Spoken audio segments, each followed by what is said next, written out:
Bismillahirrahmanirrahim. Assalamualaikum warahmatullahi wabarakatuh. Alhamdulillahilladzi anzala ala abdihil kitaba wa lam yaj'al lahu 'iwaja. Alhamdulillahi fatiris samawati wal ard, ja'ilil malaikati rusulan uli ajnihatin mathna wa thulatha wa ruba', yazidu fil khalqi ma yasha'. Innallaha ala kulli syai'in qadir. Wa usalli wa usallimu ala ar-rahmah al-muhdah wan ni'mah al-musdah Muhammad bin Abdullah wa ala alihi wa ashabihi wa man ihtada bihudah ila yaumil qiyamah. Alhamdulillah, kalimat yang senantiasa kita ucapkan, kita tidak pernah melewati satu hari kecuali dengan mengucapkan alhamdulillah. Kita mengikrarkan dengan ketulusan dalam hati, kita mengikrarkan bahwasanya kita memuji kesempurnaan Allah Subhanahu wa taala. Kita memuji kesempurnaan nama-nama dan sifat-sifat yang telah Allah tetapkan untuk dirinya, dan kita memuji kesempurnaan perbuatan-perbuatan Allah Subhanahu wa taala.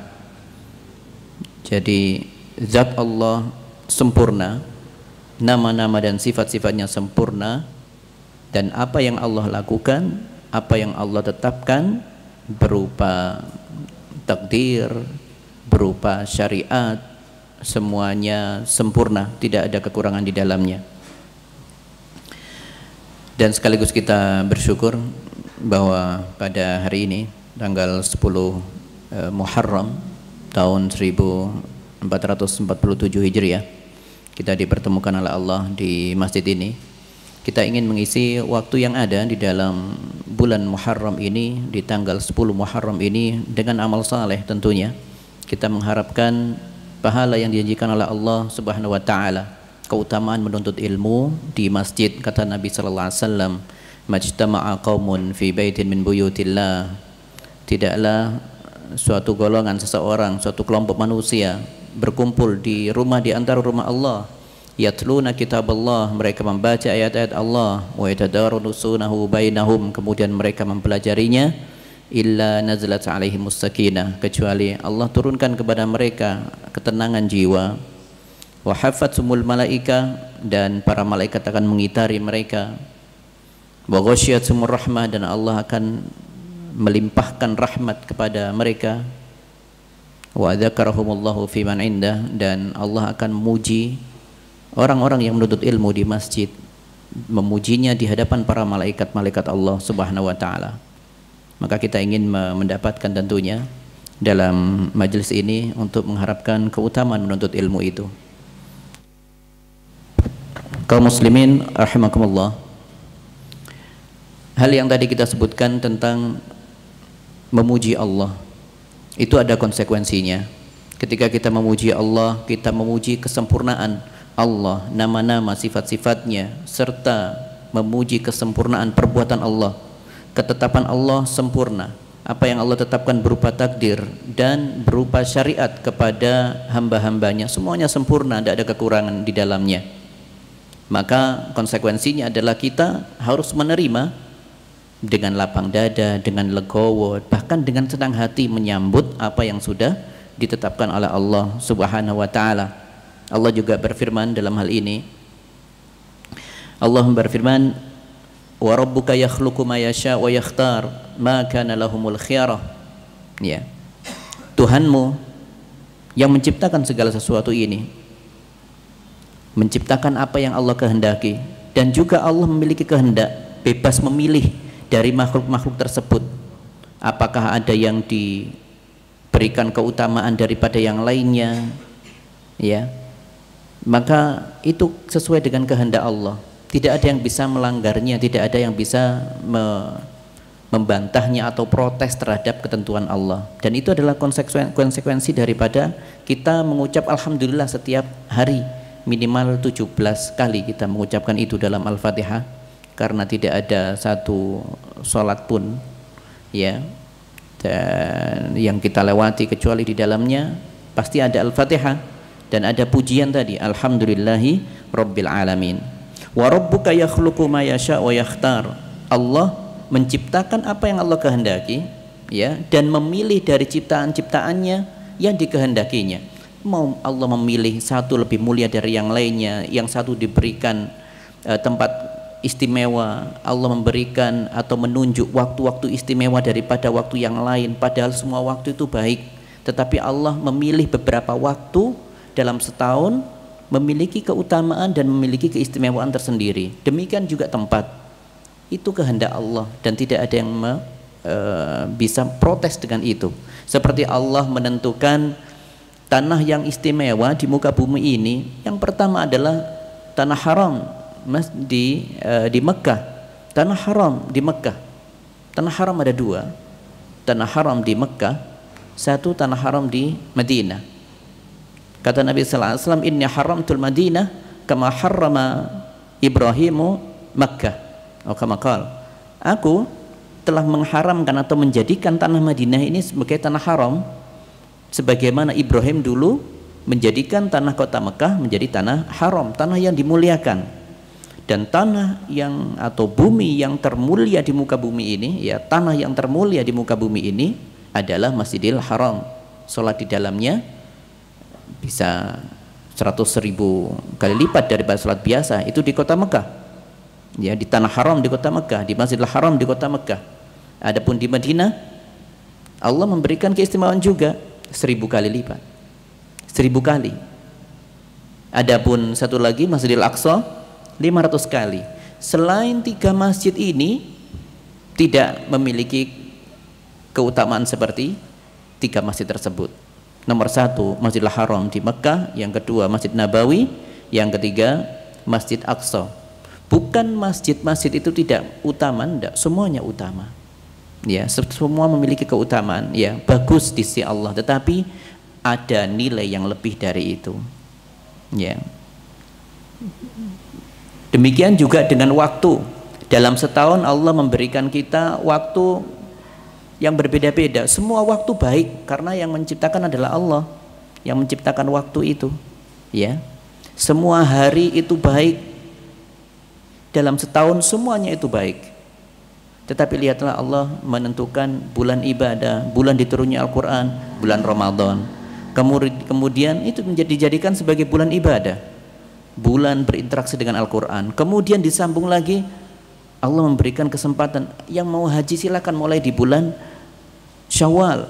Ya, bulan Syawal memulai ibadah yang agung, ibadah haji, karena ibadah haji ada 3 bulan, ya, Syawal, Dzulqa'dah dan Dzulhijjah. Adapun yang tidak haji, bagaimana?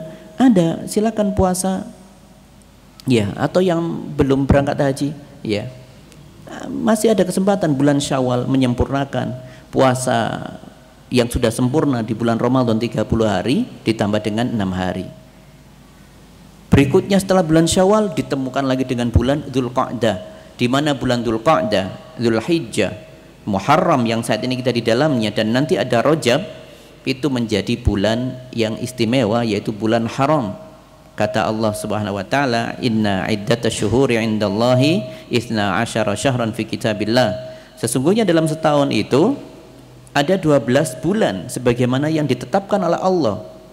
Yauma khalaqas samawati wal ard, semenjak diciptakannya langit dan bumi. Artinya apa? 12 bulan itu sudah Allah tetapkan di Lauhun Mahfuz. Sudah ada, sudah ditetapkan oleh Allah. Minha arba'atun hurum, dan di antara 12 bulan itu ada 4 bulan yang haram, yang dimuliakan. Ya, zalikad dinul qayyim, itu adalah agama yang lurus. Maka fala tadzlimu fihinna anfusakum, maka jangan kalian berbuat kezaliman di 4 bulan haram tersebut. Bulan haram disebutkan Nabi sallallahu alaihi wasallam 3 jejer-jejer, nanti kemudian ada berpisah beberapa bulan, ada ketemu dengan Rajab.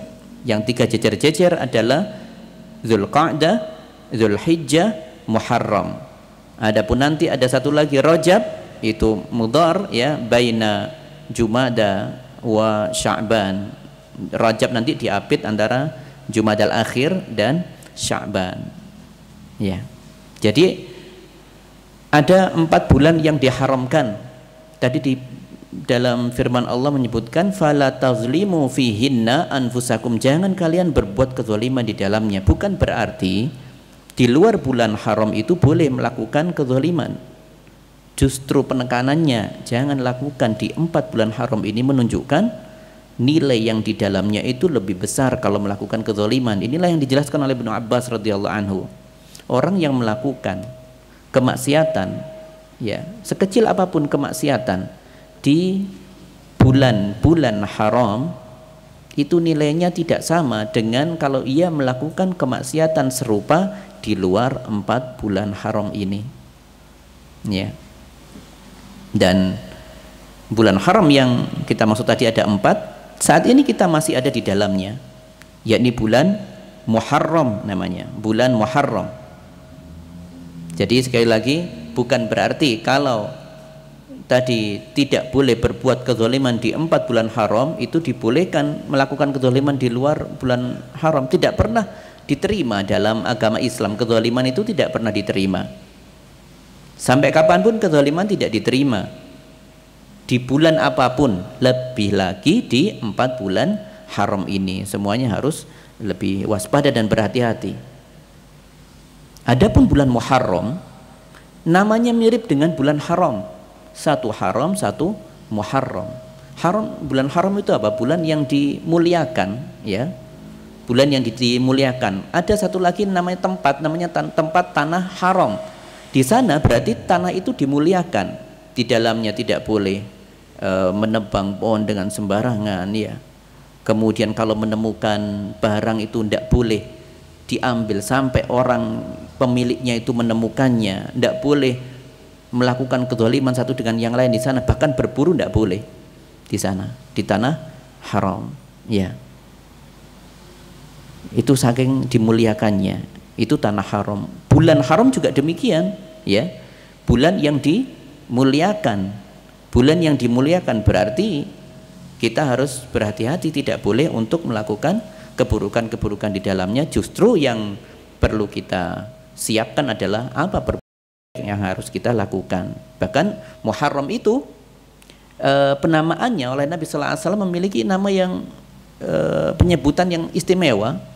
Nabi pernah mengatakan afdalus siyam ba'da Ramadan syahrullahil haram, syahrullahil muharram, ya. Puasa yang terbaik setelah Ramadan, ya, yakni kita bicara tentang puasa sunnah, yakni syahrullah al muharram, bulannya Allah, yakni bulan Muharram. Tidak ada nama bulan-bulan yang lain yang 11 itu pernah disebutkan Nabi sebagai syahrullah, tidak pernah. Iya, yang menciptakan Allah, tetapi penyebutan secara harfiah tegas oleh Nabi, syahrullah cuma satu, al-Muharram.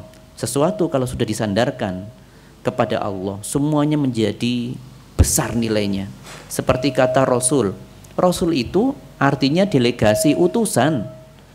Manusia bisa jadi siapa saja, bisa jadi utusan, Rasul. Tetapi kalau disandarkan kepada Allah, Rasulullah, itu manusia yang terbaik, ya. Kemudian kita punya kata kitab, buku biasa, buku. Kita mengenal kitab, ya seperti itu, buku penuh dengan ilmu. Tetapi kalau disandarkan dengan Allah menjadi kitabullah, Al-Quran, Injil, kitabullah, itu kitab-kitab yang agung, ya. Termasuk bahkan onta.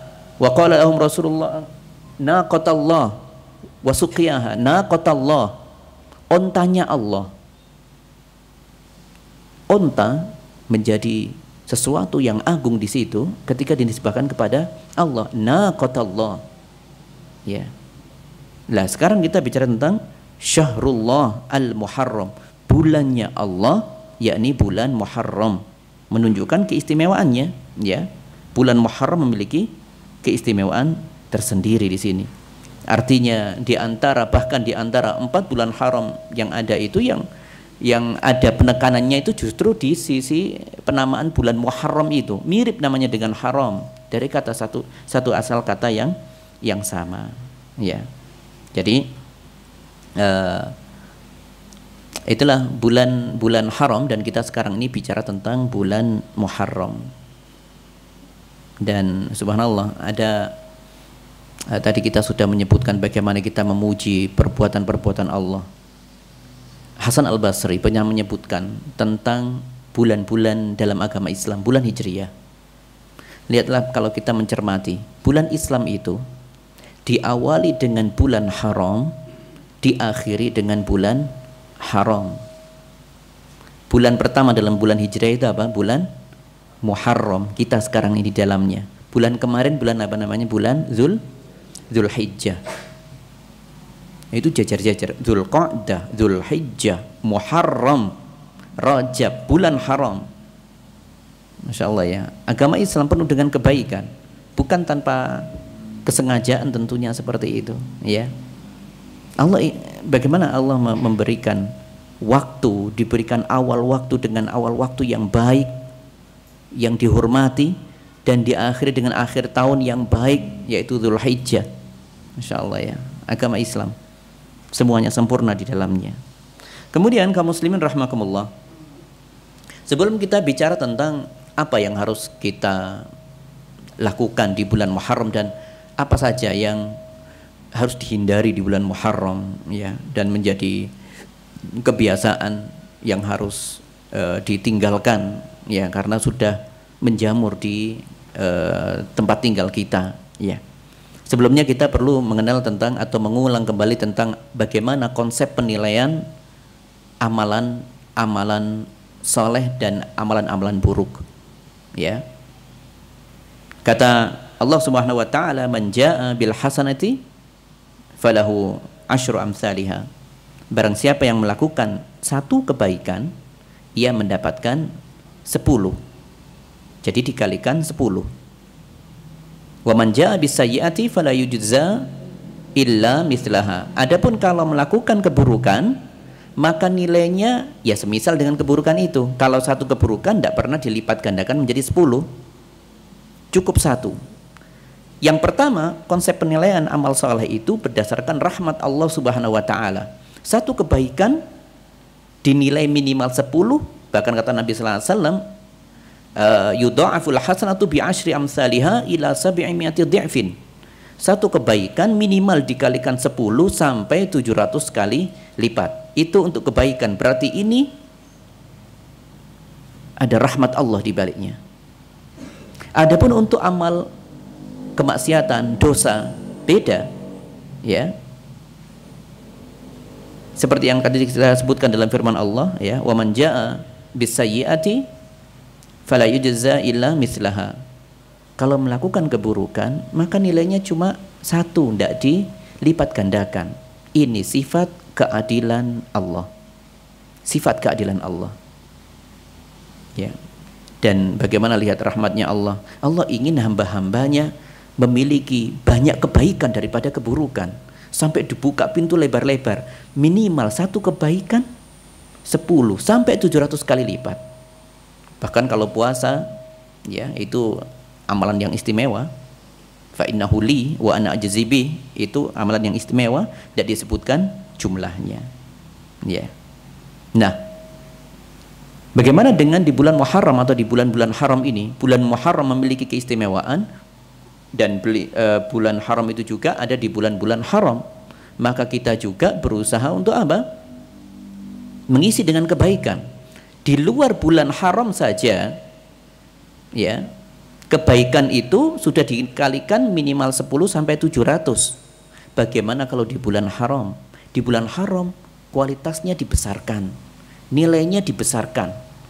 Meskipun tidak dilipat gandakan, memang tidak disebutkan pelipat gandaan. Ya, tetapi di antara ulama menyebutkan yang besar itu adalah kualitasnya.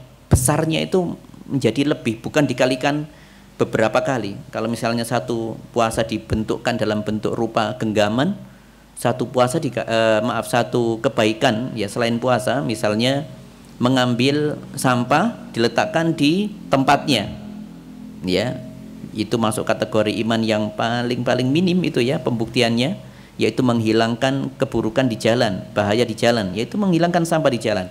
Satu pahala kebaikan dilakukan itu dikalikan 10 jajar-jajar.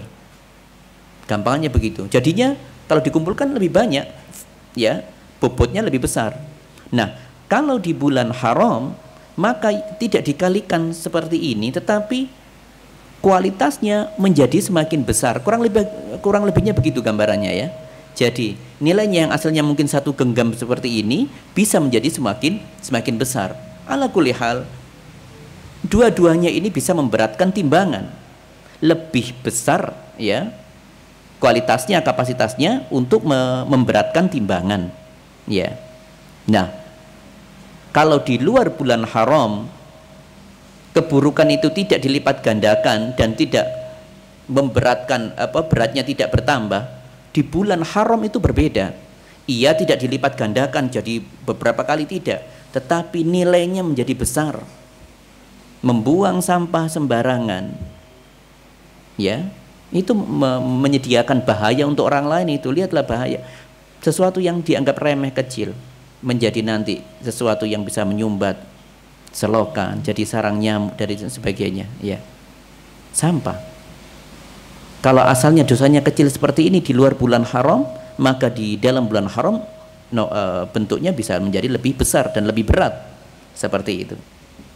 Nah, maka kita harus waspada dalam bulan haram ini. Dan kita saat ini di bulan Muharram, ya, di bulan Muharram. Apa yang dianjurkan untuk dilakukan di bulan Muharram? Yang pertama adalah tentu yakni puasa, seperti yang tadi kita sudah sampaikan. Puasa terbaik setelah Ramadan adalah puasa bulan Muharram.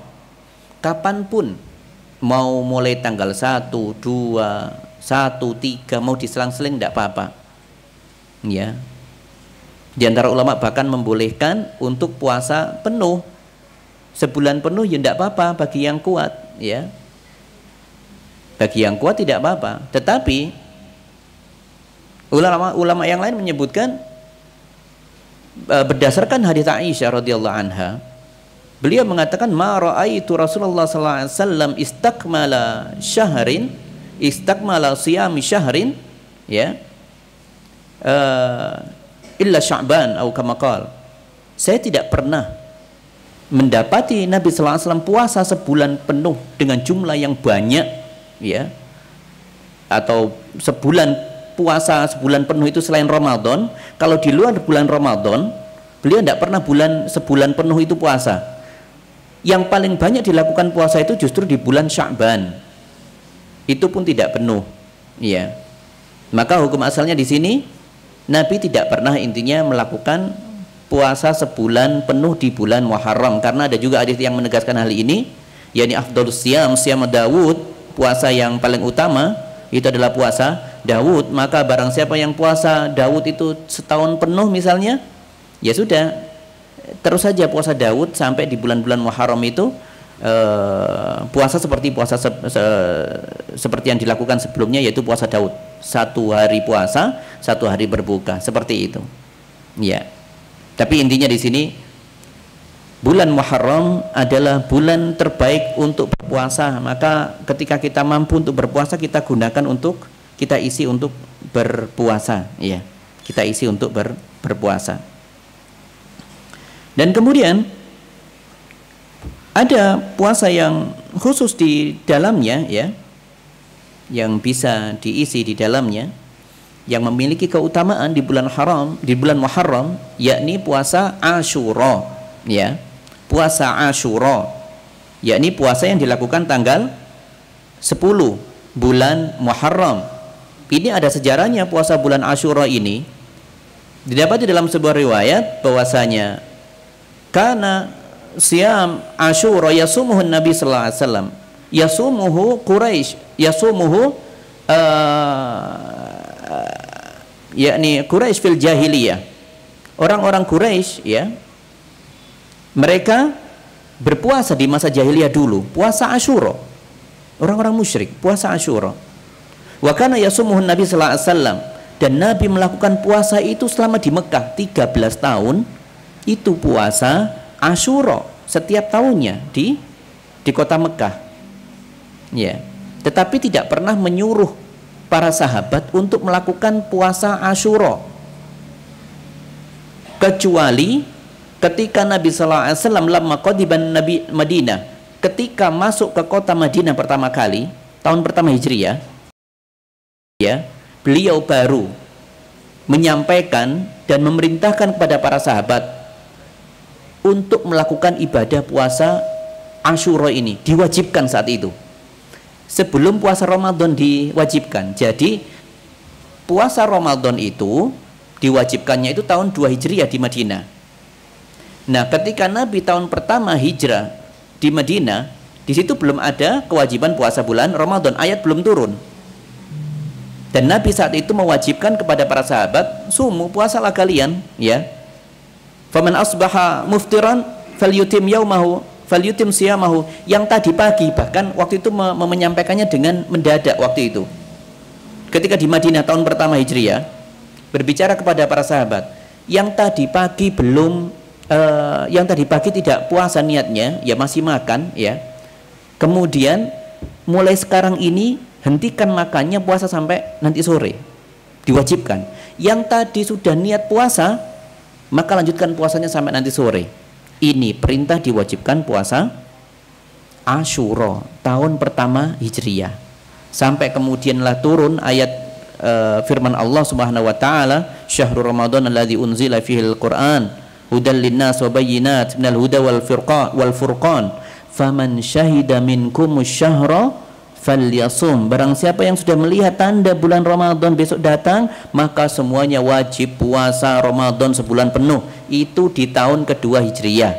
Maka kemudian saat itu Nabi berkata, ini Ramadan sudah diwajibkan atas kalian, adapun Asyura sekarang sudah tidak lagi. Faman syaa falyasum wa man syaa falyuftir.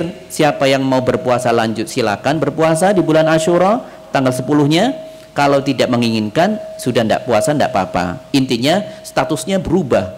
Awalnya di tahun pertama Hijriah itu wajib, Ramadan belum diwajibkan, ya. Ketika tahun kedua Hijriah bulan Ramadan diwajibkan, maka puasa Asyura tidak lagi wajib. Dan puasa Asyura itu dilakukan oleh Nabi Musa. Bahkan orang-orang Yahudi di Madinah itu melakukan ibadah puasa Asyura, dan itu turun temurun. Kenapa waktu itu ditanya oleh Nabi, "Mahadha, kalian lakukan puasa apa ini wahai orang Yahudi?" "Hadza yaumun salih, ini hari baik. Najjallah Bani Israel." Dulu tanggal 10 Muharram itu, ya, kaum kami, nenek moyang kami diselamatkan oleh Allah Subhanahu wa taala tepat di tanggal 10 Muharram. Wa najjallahu Musa, dan Musa juga diselamatkan oleh Allah tentunya, karena saat itu Musa membawa kaumnya, yakni Bani Israel, diselamatkan dari Fir'aun dan bala tentaranya di 10 Muharram. Oleh karenanya, di antaranya kebiasaan Nabi Musa puasa sebagai rasa syukurnya, puasa di bulan Muharram tanggal 10, puasa Asyura. Intinya puasa Asyura itu dilakukan oleh para nabi sebelumnya, dilakukan turun temurun, bahkan oleh sampai orang Quraisy melakukan puasa, ya. Kemudian Nabi ajak puasanya selama di Mekah sampai di Madinah, ya. Adapun tahun pertama Hijriah, puasa tersebut diwajibkan kepada para sahabat. Jadi puasa Asyura pernah wajib sekali saja, yakni di tahun pertama Hijriah di Madinah. Tahun berikutnya turun perintah untuk puasa Ramadan sebulan penuh, maka sudah tidak diwajibkan lagi. Apa yang diharapkan oleh Nabi sallallahu alaihi wasallam? Beliau pernah mengatakan, "Ahtasibu 'ala Allah an yukaffir as-sana allati qablaha." Saya berharap dengan puasa Asyura itu bisa menghapuskan dosa setahun yang telah berlalu. Allah kasih keutamaan, milih tanggal 10 Muharram sebagai penghapusan dosa 1 tahun yang telah berlalu. Wa rabbuka yakhluqu ma yasha wa yakhtar. Ya, Allah menciptakan waktu, menciptakan apapun sekehendak Allah, dan Allah mengutamakan satu dengan yang lainnya sekehendak Allah Subhanahu wa taala. Baik, maka di sini kaum muslimin, hal yang baik adalah kita mengisi dengan puasa Asyura. Ya. Kemudian Nabi sallallahu alaihi wasallam pernah memiliki itikad, memiliki azam, memiliki niat. Beliau pernah berkata, ya, "Lau baqitu ila qabil la asuman natasi'." Kalau seandainya tahun depan aku masih diberikan kesempatan untuk hidup, saya akan puasa tanggal 9-nya sebagai bentuk penyelisihan dari orang-orang Yahudi. Karena tadi kita sebutkan, orang Quraisy saja yang musyrik itu mereka puasa Asyura. Orang-orang kafir, orang-orang Yahudi, ya, orang-orang kafir dari Yahudi itu mereka juga puasa puasa Asyura. Maka untuk menyelisih orang-orang Yahudi, Nabi pernah berkeinginan untuk mengawali puasa Asyura dengan puasa Tasu'a, yaitu puasa di tanggal 9-nya. Ya, dan ini adalah sebagai hal yang menyempurnakan tentunya ya. Hal yang menyempurnakan tanggal 9 dan 10 ya. Itu adalah hal yang menyempurnakan. Ya. Nah, lantas kaum muslimin rahimakumullah, itulah hal-hal yang bisa kita lakukan. Perbanyak puasa, perbanyak apa saja, sedekah, perbanyak sholat, ya, perbanyak amal saleh, perbanyak melakukan kebaikan, memberikan haknya orang tua, memberikan haknya keluarga, anak-anak, istri, diberikan semuanya. Ya, itu adalah hal yang ditekankan untuk diperhatikan ya di dalam bulan-bulan haram, terutama di bulan Muharram ini. Adapun ada tadi dalam ayat yang kita sebutkan, fala tazlimu fihinna anfusakum, jangan kalian membuat kezaliman di dalamnya. Apa kezaliman yang bisa dilakukan? Saat ini kita melihat realita yang ada di negeri kita, bukan di negeri kita saja, di berbagai tempat itu kesyirikan itu menghiasi bulan-bulan Muharram, kesyirikan, bid'ah, ya. Kemudian maksiat, dosa, khurafat, tatoyur, ada semuanya. Ada semuanya. Kalau bahkan kita memiliki hal yang kita dapati ya, berupa pelanggaran-pelanggaran yang kita dapati di negeri kita ya, yakni ada acara kirab kebo bule ya, yang dianggap memberikan keberkahan di dalamnya, bisa memberikan keselamatan di dalamnya. Bahkan kebo tersebut dianggap sebagai apa? Simbol keberkahan dan simbol keselamatan. Bagaimana meminta sesuatu kepada selain Allah seperti itu ya? Ini hal-hal yang dilarang. Ini sebuah kesyirikan seperti ini ya. Sebuah kesyirikan. Ini bukan hal yang baik.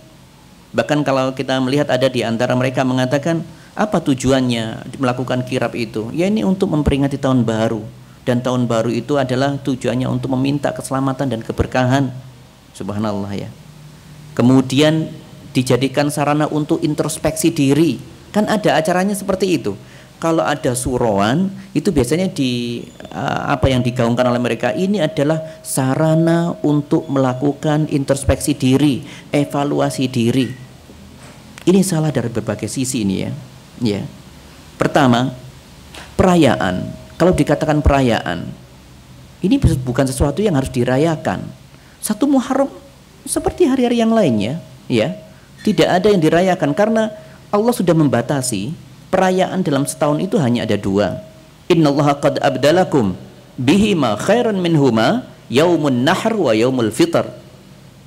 Sungguh Nabi pernah mengatakan ketika melihat ada orang-orang kafir, orang-orang Quraisy, orang-orang musyrik di situ, pesta-pesta, senang-senang di suatu hari. Kemudian Nabi SAW menjelaskan, Allah sudah mengganti hari raya kalian dengan 2 hari raya yang jauh lebih baik dari itu, yaitu Idul Fitri dan Idul Adha. Maka tidak ada dalam agama Islam perayaan selain Idul Fitri dan Idul Adha saja. Tidak ada perayaan surauan, tidak ada dalam agama Islam, tidak pernah ada. Itu sesuatu yang melanggar. Pertama ada di sisi itu, ya. Kemudian tadi kita sebutkan apa tujuannya? Untuk sarana introspeksi. Sarana introspeksi diri, ya, sarana untuk memperbaiki diri di atas keistiqomahan. Bukan dengan cara itu. Hal yang bisa dilakukan untuk seseorang bisa istiqomah adalah dengan tafakur, bertafakur. Allah sudah memberikan cara, ini loh cara yang terbaik, yaitu tafakur, ya.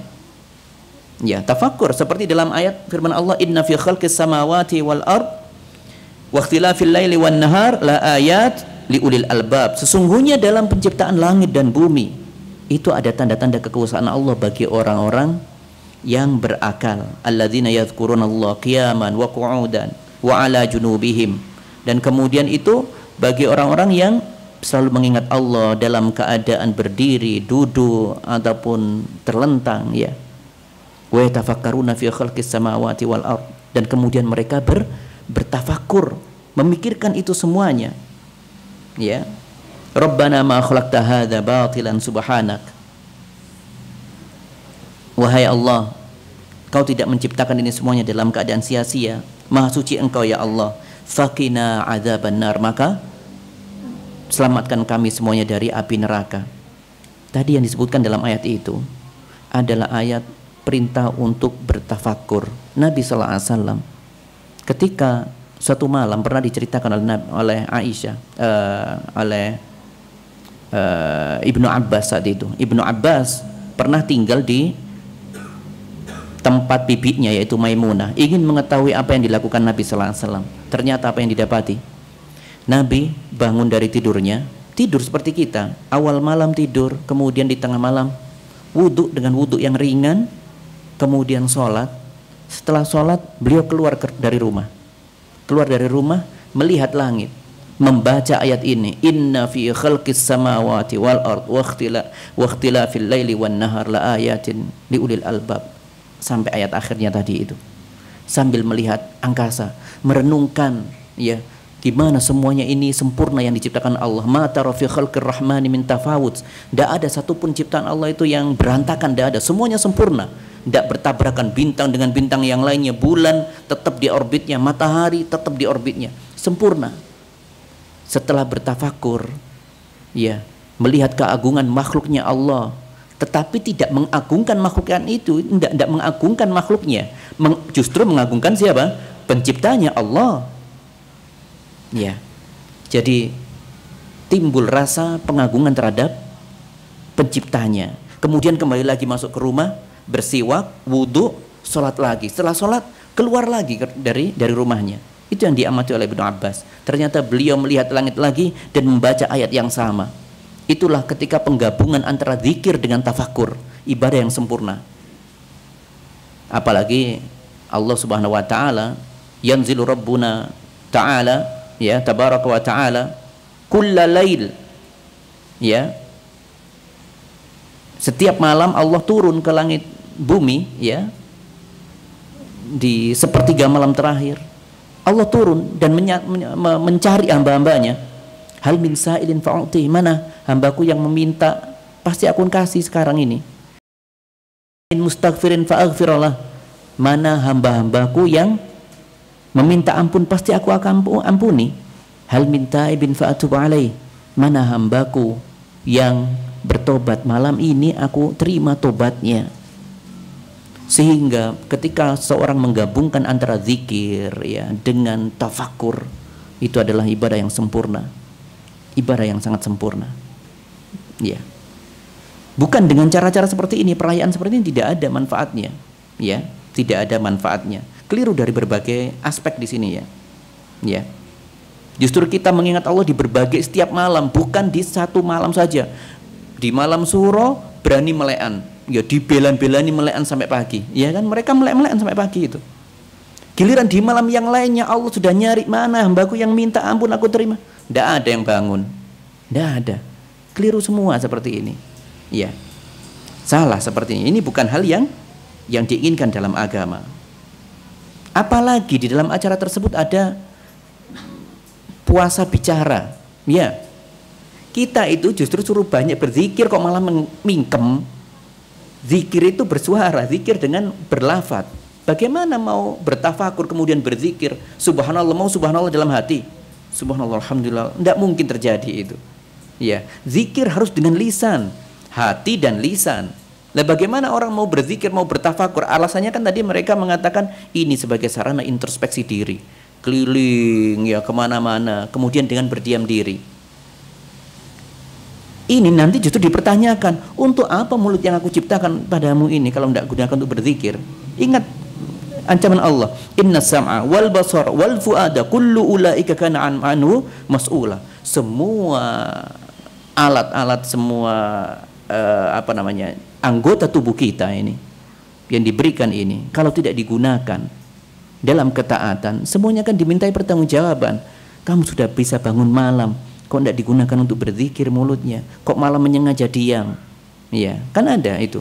Intinya acara seperti itu bukanlah acara yang dibenarkan. Apalagi kebunnya tidak boleh dimakan, Allah sudah menegaskan uhillat lakum bahimatul an'am, binatang ternak itu dihalalkan, itu makan, jangan dimubazirkan. Bahkan yang unik lagi, ketika mati disemayamkan seperti manusia, kasih kain kafan, eman daging kebo, eman ya ikhwah. Iya, wongkul dibagi sak kampung dapat itu ya, jadi sedekah yang luar biasa. Iya kan, ini disakralkan ya oleh saudara orang-orang sebagian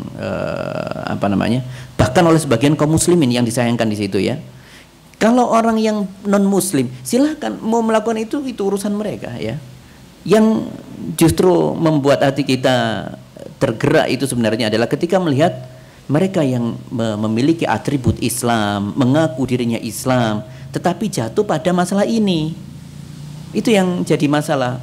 Kita tidak bicarakan tentang orang-orang yang kejauhan yang bukan muslim ya, yang ini. Itu urusan mereka, kita tidak punya urusan dengan itu. Kita cuma menyampaikan kebenaran ya. Silakan.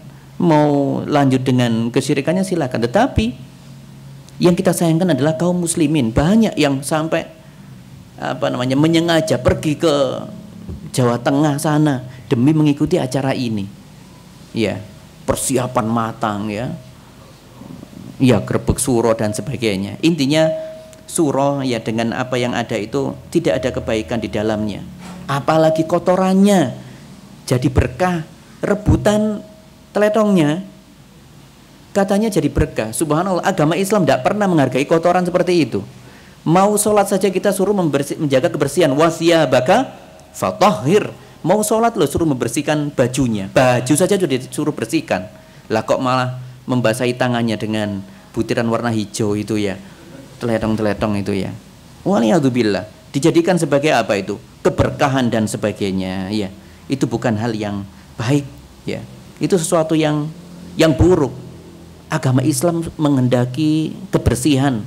Bahkan kalau orang yang urusannya dengan kotoran yang keluar dari kubur atau dubur, itu bahkan menjadi ancaman. Kita pernah melihat Nabi sallallahu alaihi wasallam melewati sebuah pemakaman, kemudian mengatakan innahuma la yu'adzabani. Ini dua kuburan ini, dua orang ini semuanya diazab sekarang ini.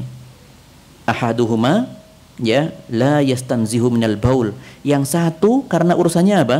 Tidak menjaga dari percikan air kencingnya. Air kencing itu loh ya. Jadi azab di situ. Lah bagaimana kalau orang rebutan tai kambing kemudian tidak dijaga kebersihannya? Waliyadzubillah ya. Bajunya kotor-kotor ya, tidak sholat nanti ya. Waliyadzubillah. Jadi itulah hal yang terjadi seperti itu. Banyak acara-acara yang seperti ini ya. Ada acara kum-kum. Ya, ada di sini juga ada, di Singosari ada ya. Kum-kum mandi. Ya, kadang ada campurannya, mandi kembang berapa warna kan begitu ya. Demi apa? Demi keselamatan dan sebagainya. Ya, ini kasusnya sama dengan tadi ya. Mencari keberkahan dari situ. Tidak pernah ada dalam agama Islam mandi dengan kembang ya. Seperti itu tidak pernah ada di dalam agama Islam. Ya, itu ketika ada penggabungan antara nilai-nilai Jawa dengan Islam, maka muncul istilah itu, muncul Islam kejawen akhirnya kan seperti itu ya. Nilai budaya yang mengakar kepada Hindu digabungkan dengan Islam, jadinya Islam kejawen. Tidak pernah ada Islam kejawen.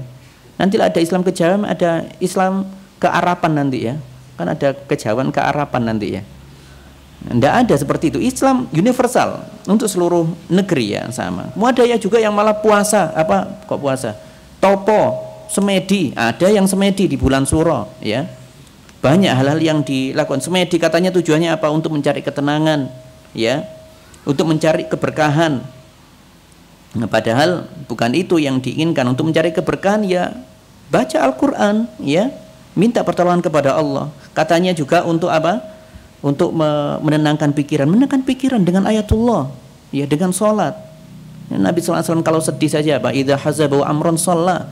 Kalau Nabi SAW dalam keadaan sedih, pusing, tidak nyaman ya, itu segera sholat. Itu akan menghilangkan keburukan dalam dirinya, ketidaknyamanan ya. Hal-hal yang lainnya biasanya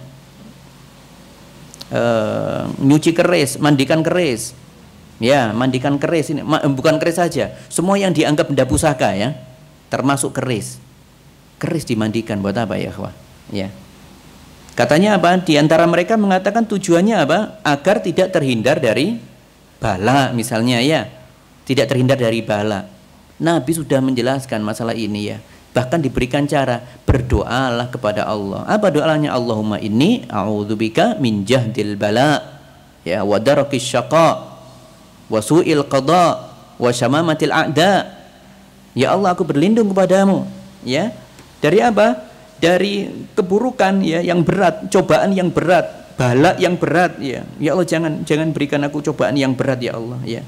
Jangan berikan aku cobaan yang bisa membinasakan. Karena cobaan yang berat nanti bisa berpotensi untuk menjauhkan seseorang bahkan dalam keadaan menjauh dari agama. Waliyadzubillah. Kan ada orang yang seperti itu ya. Orang yang terlalu stres, berat pikirannya, cobaannya berat ya. Kemudian hidayah lepas darinya hingga akhirnya dia keluar dari Islam, menjauh dari sholat, menjauh dari bacaan Quran, justru mendekati kemaksiatan, mendekati kesyirikan. Waliyadzubillah. Makanya kita perlu berdoa untuk diberikan perlindungan dari perkara-perkara yang buruk ini. Apalagi yang terjadi di bulan ini, larangan ini apa? Bulan Suro atau bulan Muharram. Suro itu istilah Jawa ya, bulan Muharram yang lebih benar ya. Yang betul itu bulan Muharram, bukan bulan Suro. Bulan Suro itu kalender Islam Jawa itu ya, tahun apa oleh Sultan Mataram atau apa sejarahnya seperti itu. Tapi kita punya sendiri sudah kalender Hijriah Islam saja, tidak ada tambahan Islam Jawa. Nanti ada Islam Kalimantan nanti ya, ada Islam Papua nanti kalau ada seperti itu. Ya, di bulan Muharram banyak orang mengatakan ini hari sial, bulan sial, makanya tidak ada yang mau menikah di bulan Muharram. Nah ini keuntungan bagi ikhwan sekalian yang sudah punya akidah yang kuat, menikah justru di bulan Muharram karena harganya lebih murah biasanya ya. Yang lain kan tidak mau itu, gedung-gedung pada ini di banyak big season ya. Kalau di bulan Muharram sepi ya, enak, jadinya diskonnya banyak ya. Enaknya di atas sunnah itu begitu, di atas kebenaran itu semuanya gampang, semuanya itu enak, bahkan banyak diskonan di situ ya. Ya kalau mau menikah di bulan Muharram, mana ada di sini apa yang melakukan puasa bulan Muharram? Kan banyak yang menganggap itu bulan sial. Kemudian ada yang menganggap bulan Muharram itu bulan apalagi di awal Muharram. Awal Muharram tahun baru itu adalah tahun malam di mana pintu gerbang gaib itu dibuka. Jin-jin keluar semuanya. Iya ya ikhwah. Saya pernah sengaja mau mandi ke Pacet malam Suro, jalan sepi ke sana, alhamdulillah nikmat sekali. Termasuk di Pacetnya. Yang mandi cuma berapa orang? 4, 6 seperti itu. Enak sekali, tidak rame. Enak itu, diuntungkan sekali. Cari jalan itu sepi, lancar ya. Dari Batu ini ya, kan bisa tembus ke Pacet itu. Sepi sekali, beda di hari lainnya. Hari lainnya kan itu mesti ramai, ada kendaraan war-war, toko-toko sepi sana. Dan itu di Jawa seperti itu, dianggap banyak yang mistis gerbang gaib dibuka di situ ya, masya Allah. Ya ini kesalahan-kesalahan yang terjadi ya di dalam memaknai bulan haram ya. Mereka menganggap itu ada tiaroh di situ ya. Tiaroh minasyirk ya. Tiaroh itu bagian dari kesyirikan, syirik kecil tapi ya. Tapi namanya syirik kecil tetap dosa besar loh ya. Jangan karena dianggap kecil kemudian itu dosanya dosa kecil, enggak. Kemudian ada juga amalan-amalan yang ada, yakni akhir tahun, awal tahun ada doa-doa berjamaah, doa akhir tahun, doa awal tahun, enggak pernah ada seperti itu ya. Doa sendiri-sendiri di rumahnya masing-masing. Itu aja kadang lamun sholatnya, kok mau doa bersama-sama ya, enggak usah. Doa bersama-sama malah enggak konsentrasi ya. Tidak konsentrasi. Kita punya keinginan yang berbeda-beda dengan yang lainnya toh. Satu orang punya keinginan yang berbeda-beda dengan yang lainnya, punya kebutuhan masing-masing, satu dengan yang lain berbeda, dan tidak pernah diajarkan doa bersama-sama, apalagi doa khusus akhir tahun, doa khusus awal tahun ya. Itu tidak perlu dilakukan. Itu suatu hal yang diada-adakan ya, tidak pernah ada dalam sunnah Nabi sallallahu alaihi wasallam. Dan hal yang terakhir yang buruk juga adalah ada yang mengatakan menghiasi satu Muharram itu dengan menghilangi apa namanya itu, hari Karbala itu tanggal berapa itu? Asyura ya. Yaitu Karbala, peringatan Karbala, yakni Husain ya. Husain itu dibunuh ya, dibunuh. Kemudian orang-orang Syiah mereka meratapi kepergian Husain itu dengan apa? Dengan melukai dirinya ya, dengan melukai dirinya, dipukul-pukul dirinya dengan pedang, dengan pisau sampai berdarah-darah, waliyadzubillah. Dalam rangka apa katanya? Dalam rangka berempati ya, merasakan sakitnya, bagaimana sakitnya Husain dulu disiksa sampai meninggal ya, seperti itu. Padahal para sahabat tidak pernah melakukan hal ini. Ya kita lihat semua sahabat, bahkan Nabi semuanya meninggalnya dibunuh semua, ya kan? Umar bin Khattab, siapa lagi? Utsman bin Affan juga dibunuh. Ali bin Abi Thalib, ya, itu juga dibunuh. Umar bin Khattab dibunuh waktu sholat subuh. Abu Bakar, Nabi SAW dibunuh kena racun, ya, kena racun. Efek dari racun itu 3 tahun. Ketika di Khaybar itu, Khaybar yang memimpin peperangan Ali waktu itu memerangi orang-orang Yahudi di Khaybar. Tetapi waktu makan daging, banyak sahabat yang makan daging langsung mati semuanya. Ketika Nabi SAW mau makan, dagingnya bicara, ini masmumah, saya beracun wahai Nabi. Padahal sudah ada yang memakan, ada yang termakan sebagian. Jadi yang menggerogoti Nabi itu adalah daging sebagian kecil, daging yang sudah dimakan oleh beliau. Tentunya dengan takdir dan ketetapan Allah, ada hikmah di balik itu. Akhirnya Nabi SAW lambat laun kekuatannya pudar sehingga 3 tahun berikutnya beliau wafat. Ya, jadi seperti itu. Tidak ada yang melakukan apa namanya, menusuk-nusuk. Kalau mereka mau meniru apa namanya, yang pantas untuk ditiru ya bukan hanya Husain saja, yang lebih mulia adalah tentunya Utsman bin Affan, ya, Ali bin Abi Thalib atau Umar bin Khattab. Ya tusuk aja perutnya dengan gunting ya, seperti yang dilakukan kepada Umar bin Khattab. Tapi mereka tidak melakukan itu ya. Mereka tidak mau melakukan itu. Ini adalah keburukan ya yang dilakukan oleh orang-orang Syiah sebagai bentuk peratapan, padahal peratapan itu hal yang dibenci dalam agama Islam. Bahkan Nabi SAW mengancam masalah ini, an-naihah illam tatub, ya, kalau seandainya ada seorang yang meratap, wanita yang meratap, kalau tidak bertobat qabla mautiha, sebelum matinya, tuqamu yaumal qiyamah, dia akan dibangunkan pada hari kiamat, wa 'alaiha sirbal min qatran, dia akan dilumuri dengan cairan tembaga panas, disirami dengan itu. Kenapa? Karena meratap. Meratap saja kena seperti itu, apalagi kalau seperti mereka. Meratapnya perempuan paling apa? Tidak sampai melukai, paling cuma narik-narik bajunya, jambak-jambak begitu. Tidak seperti orang-orang Syiah. Orang-orang Syiah kelewat batas sampai melukai kepalanya dengan pedang, ya, dengan pisau. Waliyahzubillah. Ini bukan hal yang baik. Tapi intinya kaum muslimin rahimakumullah, kita isi bulan Muharram ini yang masih tersisa ya, ada 20 hari lagi kurang lebihnya. Kita isi Muharram ini dengan sunnah-sunnah Nabi sallallahu alaihi wasallam, hal-hal yang dianjurkan oleh Nabi sallallahu alaihi wasallam, hal yang diperintahkan saja untuk tidak keluar dari zona itu, ya, tidak boleh keluar dari itu. Karena ibadah itu menjadi tidak diterima, ya, kalau tidak didasari 2 hal, yaitu ikhlas dan mutaba'ah. Kata Allah Subhanahu wa taala, "Faman kana yarju liqa'a rabbih falyamal 'amalan shalihan wala yusyrik bi'ibadati rabbih ahada." Itu dalil yang kuat sekali dari Al-Qur'an bahwasanya syarat ibadah ada 2, tidak boleh syirik, harus lillahi ta'ala, ikhlas, ya. Kemudian falyamal 'amalan shalihan, lakukan amal saleh. Amal saleh maksudnya adalah lakukan amalan seperti yang dicontohkan oleh Nabi sallallahu alaihi wasallam, ya, yang ada perintahnya. Yang tidak ada perintahnya tidak perlu dilakukan. Ini urusannya dengan ibadah. Maka kaum muslim rahimakumullah, kita meminta pertolongan kepada Allah agar bisa menjadikan momentum Muharram ini sebagai momentum hijrah, ya, hijrah. Betul-betul hijrah, bukan hanya hijrah. Hijrah itu banyak maknanya. Hijrah dari tempat negeri kafir menuju negeri beriman. Hijrah yang awalnya kafir dalam hatinya menuju keimanan. Hijrah yang awalnya ada kesyirikan dalam hatinya menuju kepada ketauhidan. Hijrah dari yang asalnya malas-malasan beribadah menuju hijrah yang penuh dengan semangat dalam ibadah. Hijrah yang masih asalnya itu banyak melakukan hal-hal yang tidak disyariatkan dalam agama, yang dikenal dengan bid'ah. kemudian pindah kepada sunnah yang murni, ya, yang ada tuntunannya dari Nabi Sallallahu Alaihi Wasallam. Maka ini adalah momentum hijrah. Semua bentuk tadi, tatoyur ada, kesyirikan ada di bulan Muharram ini, ya. Di bulan Muharram ini kita menjauhkan itu semuanya. Apa kata Nabi Sallallahu Alaihi Wasallam? Al-muhajiru man hajara ma nahallahu anhu.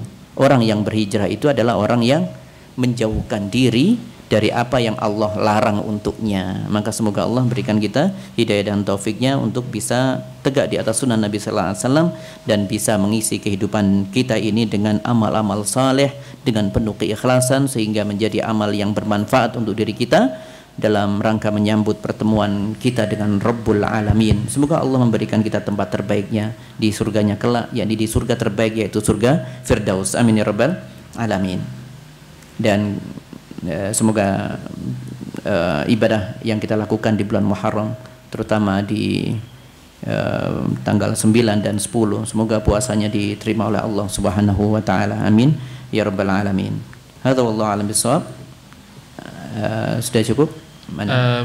Mungkin ada sesi pertanyaan Ustaz. Masih ada, silakan. Masih ada waktu. Kami bacakan pertanyaan dari jamaah Ustaz via WA. Ada sebagian yang memaknai bulan Muharram adalah bulan untuk memberi santunan untuk anak yatim. Bagaimana dengan hal tersebut, Ustaz? Sudah? Barakallahu fiik. Ya. Yang ada di dalam bulan Muharram itu, penamaan yang ada hanyalah Syahrullahil al-Muharram, yaitu puasa Allah, yakni bulan Allah, yakni bulan Muharram, yakni bulan untuk puasa terbaik saja. Adapun di dalamnya diisi dengan amal saleh adalah hal yang bagus, tetapi tidak perlu diberikan penamaan sedekah bulan haram, sholat Muharram, ya. Nanti banyak namanya nanti, ya. Ada sedekah Muharram, sholat Muharram, nikah Muharram, nanti maka banyak sekali, ya. Tidak ada pernah penyebutan seperti itu. Yang disyariatkan dalam bulan Muharram adalah memperbanyak puasa karena dia puasa yang terbaik. Namun demikian, karena Muharram itu juga bagian dari bulan haram, melakukan banyak amal saleh, tetapi tidak ada penamaan tertentu seperti itu, ya. Sedekah Muharram dan sebagainya. Lakukan sedekah, perbanyak sedekah, begitu saja, ya. Perbanyak sedekah, jaga sholatnya dan ibadah-ibadah yang lainnya. Naam, hadza wallahu a'lam bishawab.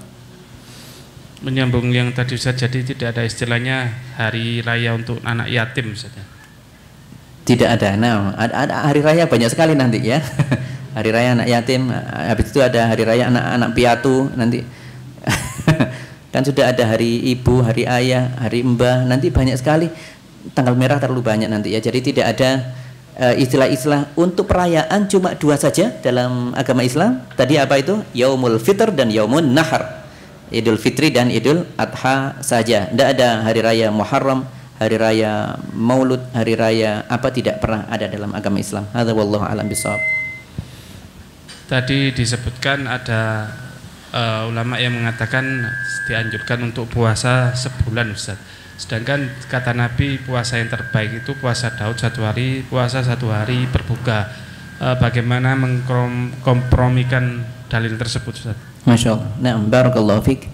Nabi SAW pernah mengatakan afdalus siyam siyamu Dawud, puasa yang terbaik adalah puasa Dawud. Maka hal yang terbaik, ya, untuk dilakukan ketika berjumpa dengan bulan Muharram ini, itu bisa cukup yang sudah biasa melakukan puasa Dawud. Kan puasa Dawud itu setiap saat, ya, dalam setahun penuh. Bulan-bulan sebelumnya sudah melakukan puasa Dawud. Maka kalau sudah terbiasa dengan puasa Dawud, di bulan Muharram tetap menjaga puasa Dawudnya. Adapun kalau yang tidak biasa puasa Dawud mau mengisi bulan Muharram dengan 30 hari atau 29 hari, maka insya Allah ta'ala tidak mengapa, ya. Jadi seperti itu. Hal yang terbaik tetap bagi orang yang puasa Dawud, tetap istiqomah di atas Dawudnya. Kecuali nanti ketemu di tanggal 9-10, ya. Kan puasa Dawud itu satu puasa, satu berbuka. Nah, untuk spesial tanggal 9 dan 10 tetap dia puasa 9 dan 10. Karena ndak bisa ketemu lagi, ini nunggu tahun depan lagi, ya, kalau mau mencari 9 10 ini. Termasuk ketemu ketika di puasa-puasa yang lainnya, puasa Arafah misalnya. Kalau misalnya hari ini saya puasa Daud besok hari Arafah, besok tetap saya puasa Arafah, tidak perlu puasa di hari esoknya, karena hari Arafah cuma sekali dalam setahun. Puasa Tasu'a dan Asyura juga cuma sekali dalam setahun. Adapun puasa Daud masih bisa berlanjut terus dalam sepanjang tahun. Jadi seperti itu. Kalau intinya, kalau orang yang sudah diberikan rezeki oleh Allah bisa membiasakan diri puasa Daud, ya sudah berjalan, ya, maka ketika bertemu dengan bulan Muharram, ya atau bulan Sya'ban nanti tentunya seperti itu silakan puasa seperti yang dilakukannya, yakni satu puasa satu berbuka, satu puasa satu hari berbuka, seperti itu. Adapun yang belum, yang tidak, atau yang belum melakukan puasa Daud, ya, dan tidak melakukan puasa Daud, maka boleh silakan mengisi 1 bulan penuh. Tapi itu tadi, ya, ada yang membolehkan seperti itu, tapi saya cenderung kepada yang dilakukan oleh Nabi Sallallahu Alaihi Wasallam. Beliau tidak pernah melakukan puasa penuh sebulan. Bahkan puasa sunnah terbanyak itu dilakukan bulan Sya'ban saja. Bulan Sya'ban itu puasa sunnah yang paling banyak dilakukan oleh Nabi. Maksudnya hari-harinya itu paling banyak. Artinya apa? Di bulan Muharram tidak lebih banyak daripada bulan Sya'ban. Kalau di bulan Sya'ban beliau anggap saja puasa 25 hari, berarti di bulan Muharram tidak sampai 25 hari. Hadza wallahu a'lam bishawab. Tetapi tadi ada 2 pendapat seperti itu. Boleh mau mengisi dengan puasa penuh, karena memang apa? Niatnya niat puasa mutlak, karena memang tadi disebutkan afdhalus shiyam ba'da Ramadan, yakni Syahrullahil Muharram, puasa terbaik setelah Ramadan yaitu puasa di bulan Muharram. Hadza wallahu a'lam bishawab. Nah. Ada pertanyaan lagi Ustadz, agak panjang. Qadarwa ibu saya meninggal dunia tanggal 8 Muharram kemarin. Saya ingat ibu saya punya hutang puasa Ramadan lalu 2 hari. Tetapi tanggal 9 dan 10 Muharram disunahkan berpuasa. Mana yang harus saya dahulukan? Mengganti puasa ibu atau puasa sunat Tasu'ah dan Muharram? Ya, ibunya berpesan untuk ini. Kenapa tadi tanggal 8? Tanggal 8 saya tidak jelas tadi. Jadi ibunya meninggal tanggal 8 Muharram. Kemudian ibunya punya hutang puasa Ramadan 2 hari. Tetapi tanggal 9 dan 10 Muharram disunahkan berpuasa. Artinya putranya ini mana yang didahulukan, menggantikan puasa ibu yang 2 hari tertinggal atau ikut puasa sunat Tasu'ah dan Muharram? Tasu'ah dan Asyura, karena nanti tidak ketemu lagi dengan Tasu'ah dan Asyura. Iya, Tasu'ah dan Asyura lebih utama di situ. Iya, karena nanti tidak ketemu lagi. Itu bisa dipindah ke hari yang setelahnya. Insya Allah seperti itu. Nah, hadza wallahu a'lam bishawab. Pertanyaan terakhir Ustaz. Saya pernah ditanya teman, Muharram kalau bulan Jawa Suro identik dengan hal-hal yang gaib, mandi dengan kembang 7 warna. Apakah ini termasuk syirik besar karena mereka meyakini awet muda dan lain-lain? Iya, ya. Nah, ya, di dalam masalah, saya juga habis baca-baca artikel masalah mandi kembang itu, ya. Mandi kembang tidak ada kaitannya dengan meminta sesuatu sebenarnya, ya, tetapi hanya dia tetap menyembah kepada Allah Subhanahu wa taala, tetap menyembah. Orang ada di antara kaum muslimin tetap menyembahnya, tetapi menganggap itu sebagai wasilah, ya, wasilah untuk supaya apa? Mendapatkan ketenangan batin. Itu kan cuci lahir batin itu katanya itu, ya. Bagi mereka, sebagian dari artikel yang saya baca, tujuan mandi kembang tengah malam, ya, itu adalah untuk pensucian lahir dan batin, begitu, ya. Tidak ada aspek penyembahan dan peribadatan di situ, tidak ada. Sepanjang yang saya baca seperti itu, dan itu menjadi wasilah menuju kesyirikan. Memang wasilah. Kata kuncinya seperti ini: setiap hal yang tidak merujuk kepada peribadatan kepada selain Allah, tetapi hanya menjadi wasilah saja, sesuatu ini kalau dilakukan nanti akan bisa berkembang mengantarkan orangnya menuju kepada kesyirikan yang besar, maka ini adalah syirik yang kecil. Nah, tapi sekali lagi Yang namanya syirik kecil tetap syirik itu dosa besar. Bedanya kalau syirik besar itu hukumannya kalau tidak tobat ya, matinya dalam keadaan tidak tobat, maka hukumannya tidak terputus.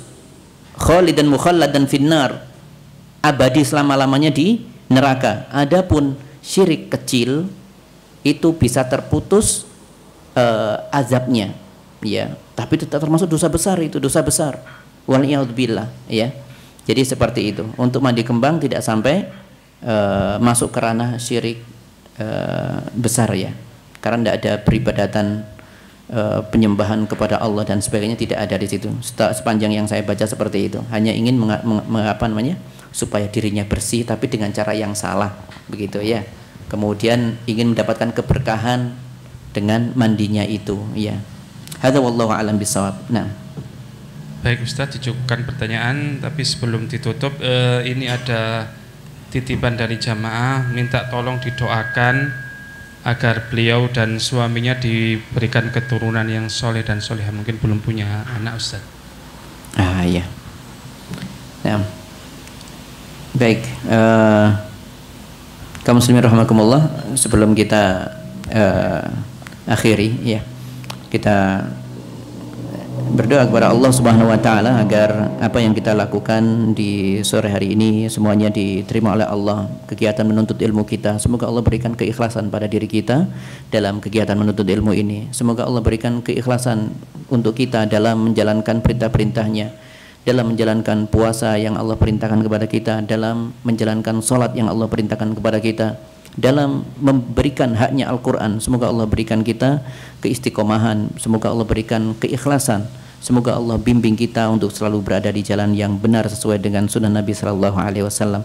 Dan untuk saudara-saudara kita yang dalam keadaan menderita di Palestina, ya, tentu kita tidak lupa, semoga Allah berikan kekuatan iman pada diri mereka, semoga Allah ampuni mereka, semoga Allah terima syuhada mereka. Dan untuk saudara kita yang belum memiliki keturunan, semoga Allah berikan keturunan yang saleh dan salehah. Semoga Allah mudahkan jalannya, semoga Allah mudahkan jalannya untuk memiliki keturunan yang saleh dan salehah, untuk bisa menegakkan agama yang lurus ini, menyebarkan agama Islam, mendakwahkan agama Islam, menjadi bala tentaranya Allah Subhanahu wa taala.